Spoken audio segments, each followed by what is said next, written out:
The French Chef is made possible by a grant from the Polaroid Corporation and a grant from Hills Brothers Coffee Incorporated. This is a blanquette de veau. It's big chunks of veal and little onions and mushrooms all simmered in a lovely creamy sauce. We're doing French veal stew today on the French Chef.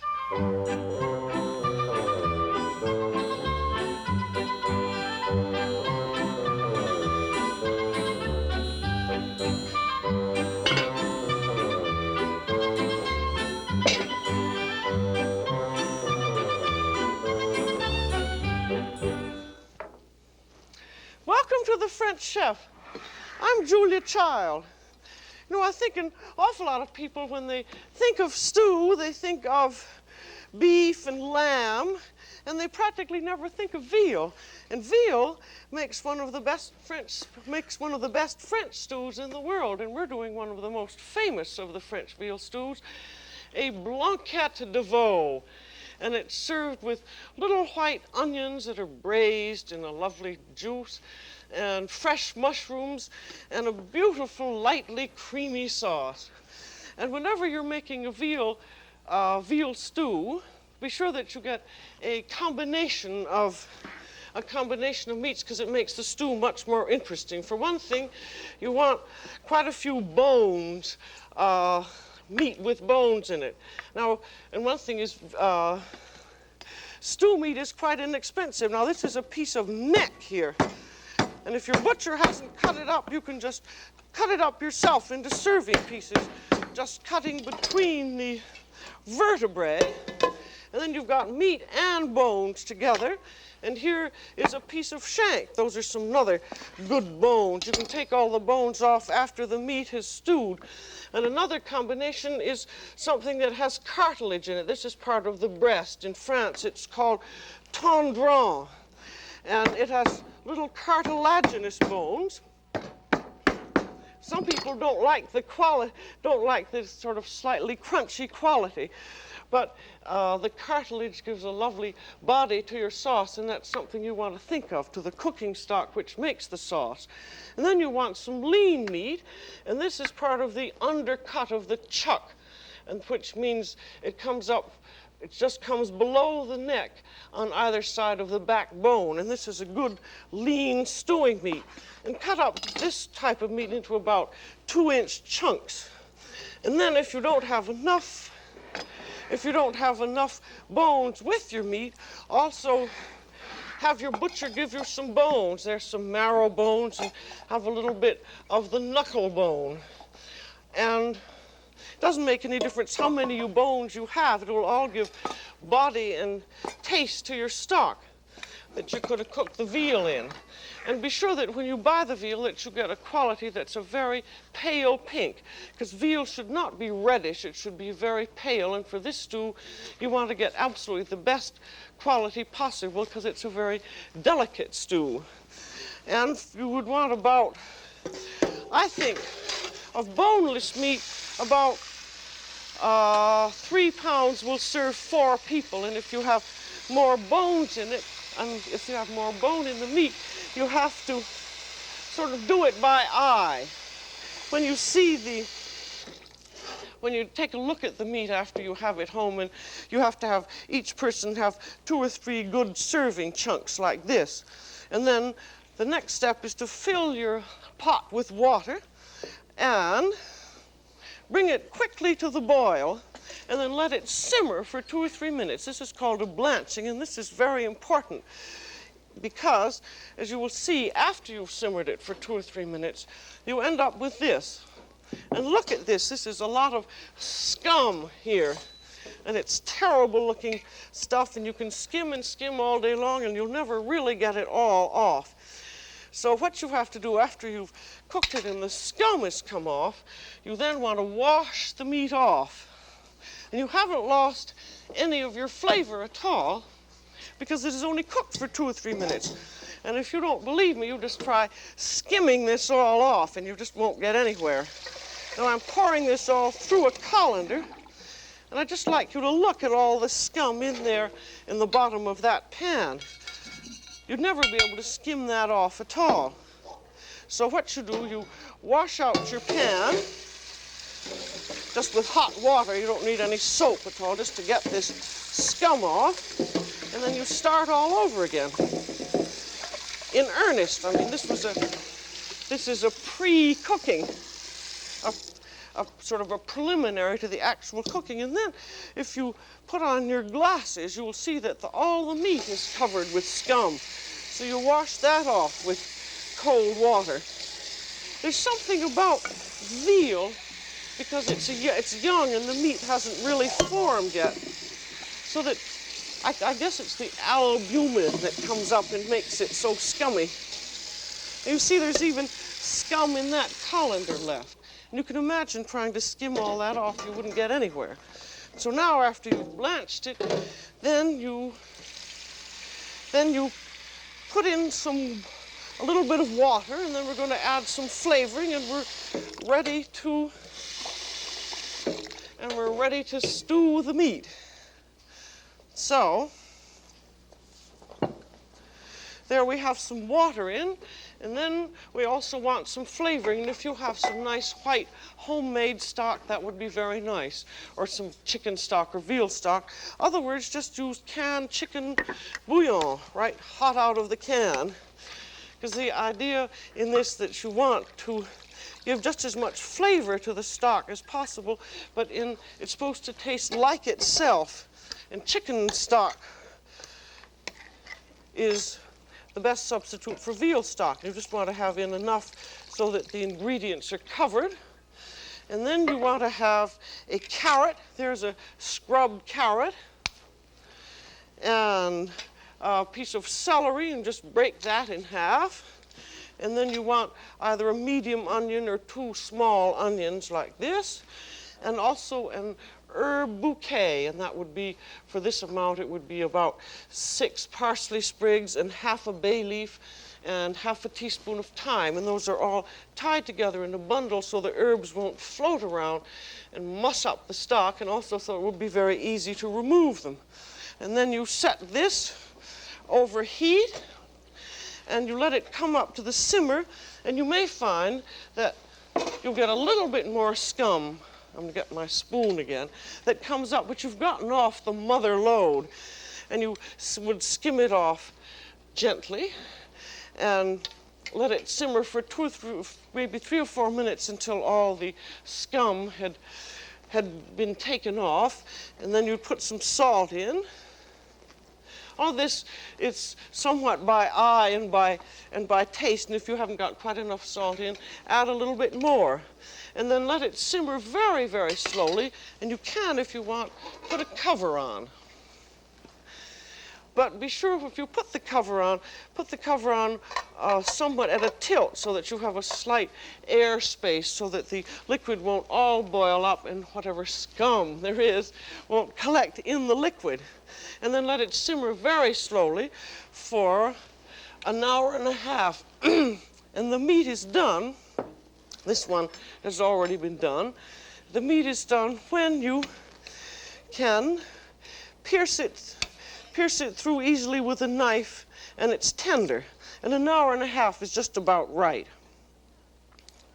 And then, after you've simmered it, you'll find also that you will have more flavor in it if you let it sit in its stock for at least half an hour, and then the meat picks up much more flavor from this seasoned stock. And this you can do way ahead of time. You can simmer it, say, the day before and let it cool off, and then put it in the refrigerator.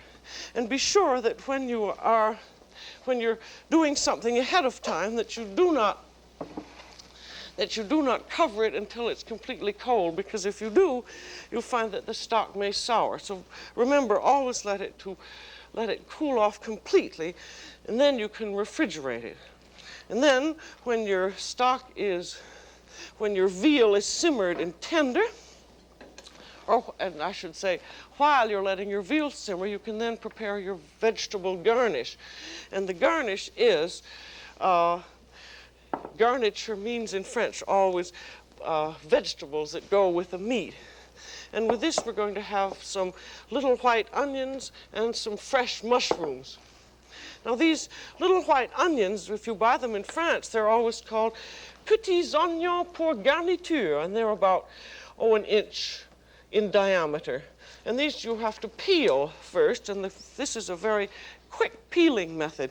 Take your onions and drop them in boiling water and let the water come right up to the boil and let them boil for 2 or 3 seconds, and then take them off. And as soon as you can handle them, get in the habit of being able to handle hot things, then you peel them, and you'll see how easily this peel comes off. You see, I just am shaving off each end, and then the peel just comes off, or you can peel it off with your fingers. And then, be sure to take off any little black spots. And then also, so that the onions will cook nicely, take a little knife and pierce across in the root end. Now, the whole object of this very careful peeling is so that the onion layers will stay together. And that's why, now watch while I do this, just shave very close to the root end and pull it off, and then shave very close to the other end so that you're keeping your onion layers very closely together. And then don't forget this little business of piercing the cross in the root end of the onion. And then when you've got that all done, you're ready to cook them. And these, you want to cook your onions separately, because they'll be combined with the stew later. If you don't cook them separately, they may not get properly cooked, or they'll lose your shape. And you want them to stay in shape all the time, because it's much more pretty in the stew. You don't want a mashed onion. And then take a little bit of stock from your stew and put it in a pan. And another thing is, for them to keep their shape, you want to be sure that you should cook them just in one layer. Because if you cook them in more than one layer, they won't cook evenly. And then you want a little bit of salt in. I've always used this coarse or kosher salt. And you want about, say, 3 or 4 onions per person. And then a little bit of butter. This helps give them a lovely flavor. And then put a cover on and let them cook very, very slowly, just at a simmer for about half an hour. And I'll show you how they look when they're done. And these you can do way ahead of time, and if your stock isn't ready, just use water. And cook them until they're perfectly done and they're tender when you poke a knife through them. And you see these have all stayed in shape. And then you can also do your mushrooms ahead of time. And these are fresh mushrooms. And if you have little tiny ones, you can leave them whole, or you can cut them in half. See, these were little tiny ones. You could cut these in half. And if you had a large one like this, you'd cut it in quarters. And before you cut it, you would trim off the end of them. Say there was a little dirty part at this end. You just trim that off with your knife.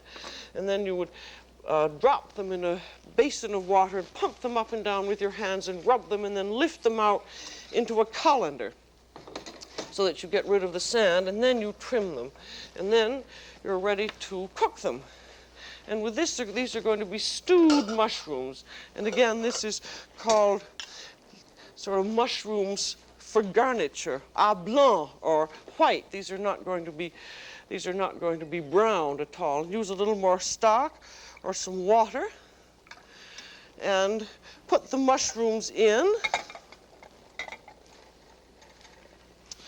And then, to keep them white, add a little bit of lemon juice.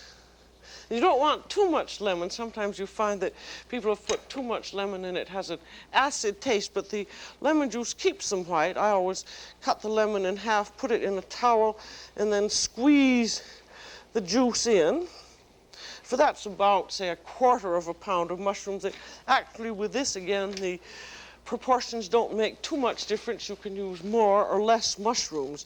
And a little bit of salt, and again, a little bit of butter. For this, I will use about 1/2 tablespoonful. and then toss the mushrooms. Get used to this business of tossing the pan. Even if you spill a little bit of juice, it doesn't make any difference. And then cover them and let them cook very slowly for about 5 minutes. And then, when you have all of these preparations done, you're ready to make the sauce for your meat. And your meat is tender, and remember that it has sat for a little while in its cooking stock to pick up added flavor. That's always a good trick with stews, because they just do pick up added flavor. And then you want to drain the meat, because you're going to use the sauce for the cooking. So just drain it through a colander so that the juice falls into a saucepan. And then you can serve we're getting to the final bit of this, and if you want to serve this stew in its casserole, you could use a clean casserole, or just wash out the pan that you stewed the meat in and return it. You'll return the meat to the casserole. Now, you see at this point the meat is tender, and at this point you can also remove the bones from some of the meat. For instance, here's a piece of shank, and there's that large bone there, which you can just remove. And you can save the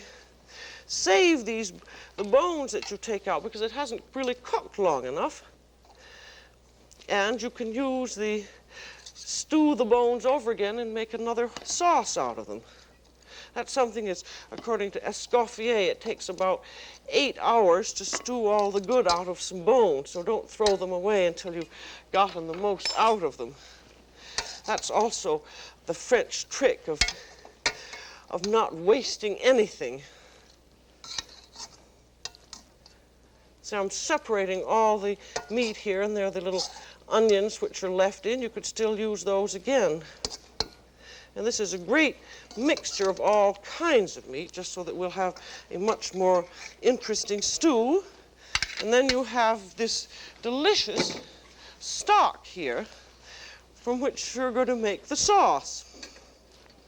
And the sauce for a blanquette de veau is, you won't believe it, but it's our dear old friend, the velouté again. As you find as I'm always saying in French cooking, it's a theme in variations. The velouté will taste very different this time, because it's made out of this lovely veal stock.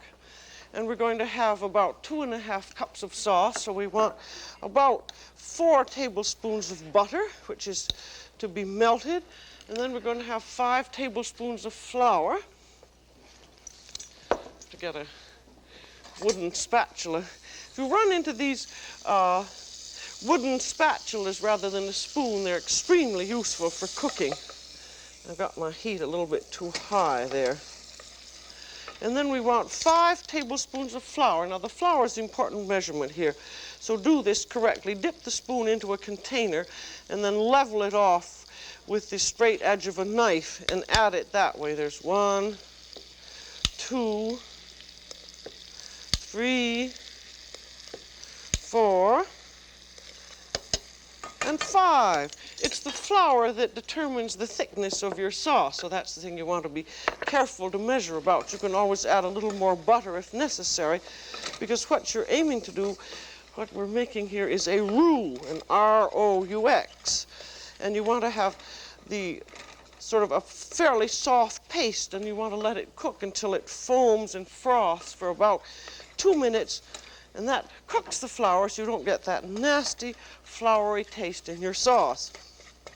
I'm not letting it cook the full 2 minutes, but remember that you do that and it shouldn't turn any more than a butter color. And then take it off heat, and then you begin adding your liquid. And I'm going to put it in with a ladle. And this is hot liquid, and beat it up vigorously with your wire whip. That makes a very thick mass there, and then add a little bit more and beat it up, start beating it up again over heat. And with this, see, now that we know how, you know how much flour you've got in, so the amount of liquid you just add rather slowly, and then you just keep on adding liquid until you have a sauce that's just as thick as you want it to be. And this just has to come up to the boil. There it's doing, and you can see that's a very thick sauce now, and we want it to be a bit thinner. It has to be just thick enough so that it will enrobe the pieces of veal. And we also have the cooking juice from the onions, and that's to go into the sauce to give it flavor. Now that goes in, and then the onions go right into the meat. And then you have the cooking juice from the stewed mushrooms. These cook just about 5 minutes, and you see they've rendered quite a bit of juice. And that goes in. This is a distinguishing characteristic of this blanquette sauce, which is also called a sauce poulette, which is always a meat stock with the flavor of onions and mushrooms in it. It has a delicious flavor. And then if you have the time, though I don't think it's absolutely necessary, you can let this sauce simmer very slowly over heat. And see how it is now. It's like a very thick soup, or a fairly thin, not too thick a sauce, and then that goes in over your meat. And at this point, you can have done your stew ahead of time, but you want to let it simmer for 2 or 3 minutes with the onions and mushrooms to blend the flavor with the sauce and everything else. And then you can, if you're not going to serve it immediately, you can set it aside and let it cool, and then film the top with just a little bit of your stock so that your sauce won't crust over. And then just when you're just ready to serve, you'll put in its final enrichment, which is an egg yolk and cream enrichment. You could, if you were on a diet or something, you wouldn't have to use this at all. But the traditional blanquette recipe has this lovely egg yolk and cream enrichment. I'm putting in for this 3 egg yolks. Again, here the proportions don't make a tremendous amount of difference. And as always, whenever you're enriching something with egg yolks, you have to add a little bit of cold liquid. In this case, I'm putting in 3 or 4 tablespoons of heavy cream. And then, just before you're ready to serve it, you pour in a little bit of your hot sauce into the egg yolks and cream. In some instances, this is rather difficult to do. I'm going to get a cover here. But your only problem here with the egg yolks is that you don't want them to curdle. So that you pour a little bit of your hot sauce into the egg yolks and cream and beat it up, and then add a little bit more. The object is that you're heating up your egg yolks and cream very gently. And then pour this back into your stew, and then you turn it very gently over heat. There are lots of recipes that are very much like this, in which you do your final heating at the very end. I've got to find another spoon here. And in this, you can let this boil, but it's a more delicate sauce if it doesn't. It's much better to just swirl it like this. And your veal is already hot. If you put it aside, you would have heated it up to the simmer, and then you would put in your egg yolks and cream. And just swish it around like this until the sauce very lightly thickens. And then you are ready to put it onto your platter. And I think it's a good idea to butter the platter first, and you will have very carefully tasted your sauce. You might find that you needed a little bit of lemon juice in it and a little more salt and pepper, but be sure that you are very careful that you taste it so that it is perfectly flavored before you serve it. And with this, some steamed rice will go very nicely. And I'm going to put the steamed rice at either end of the platter. And you can prepare your rice and let it steam over hot water just before you're ready to serve. And then you can just either pour or ladle the stew onto the platter. I like the rather tumbled effect of pouring on. And then put on some more sauce. And it's nice to have a little bit of decoration of parsley.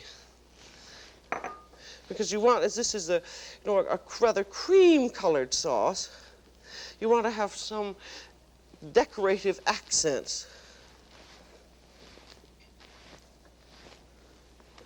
And there's your stew all ready to go. And actually, when you are going to serve it,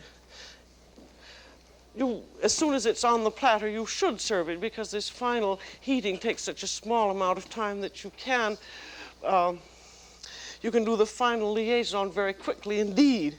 But if by any chance you have to let it wait, if you're having rice the way we are here, you could simply set the platter over rice and put a small cover on it, but you really should serve it just as soon as possible.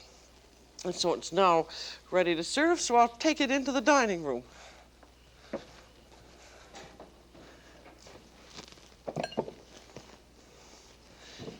And as a suggested menu to go with our blanquette de veau, you could start out with a salade niçoise. That's a combination salad with lettuce and a little bit of tuna fish and hard-boiled eggs. It's a very refreshing way to begin. Then you'd have your blanquette de veau, and you could finish up with a beautiful fresh strawberry tart. I'm going to serve some of the blanquette de veau so you'll see how it looks. So everybody gets a nice spoonful of rice. And then be sure that everybody gets 1 or 2 good-sized pieces of meat and 2 onions. You want to leave a little bit for second helpings because people always like it. And be sure to fish around for some mushrooms. And then a nice bit of sauce overall. And a little bit of parsley as decoration. And you don't really need anything more with this, just except vegetables. And you can have, you don't even need any vegetables because you already have them. So remember, when you're entertaining, you don't have to go to all that fancy business of lobsters and hummingbirds' tongues. Take a tip from the French and use simple ingredients like veal and onions and mushrooms, and you can have a very sophisticated blanquette de veau. That's all for today on The French Chef. This is Julia Child. Bon appétit.